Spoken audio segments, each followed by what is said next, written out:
Good morning, everybody. Lovely to see you all again. I know we've done this before.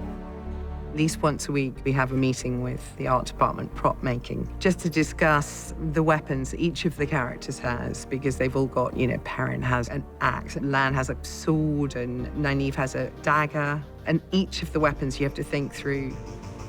The interaction between the costume and the actual spear itself, obviously the tip of the spear needs to be kind of a rubber so it doesn't hurt the actor and stuff like that. Can I suggest the art department show you images of this prop and you determine what you feel you need for that? I got to experience firsthand how many details are involved to be a director who builds the first world that the story takes place. You are controlling or supervising everything together with your team and Rafe Judkins down to the smallest detail. What is the graving looking like on Egwene's dagger? And you feel like, okay, that's taken care of. And then it's like, oh, but Nynaeve has a dagger too, Here's a sword and here's a katana and so it's down to the last button and stitching on the costumes and the jewelry that's being worn. It's just a lot. So we're trying to keep all these elements together, all these design ideas.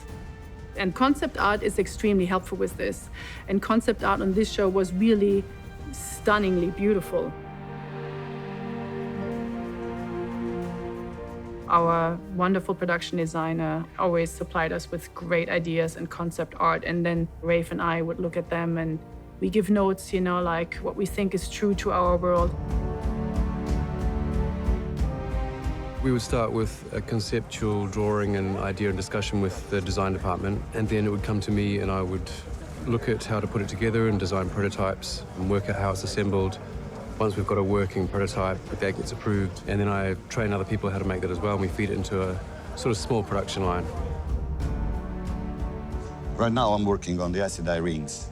It came from a drawing, from the costume designer idea and the director idea of what it should be like, because it's part of the script. So there are 1,000 different possibilities out of a snake, a ring, and a stone. We have a scene with all the Aes Sedai together, and that will be a big number. We think about 200 at the end. To make the templates, I did use different techniques. Like these two are handmade, and these other are 3D printed. These are the 3D printed, still in plastic. This is a custom ball resin. Now they are rough to be finished, and these are the casted one. And then from here, we pass through the proper finishing, which is polishing, cutting the sprue, and then I will have to weld this one to the sides of the character and put the stone. Then the color will change according to which kind of Aes Sedai it is. This should be the final result. It's the most extraordinary ring with the serpent eating itself. Just beautiful. I want one.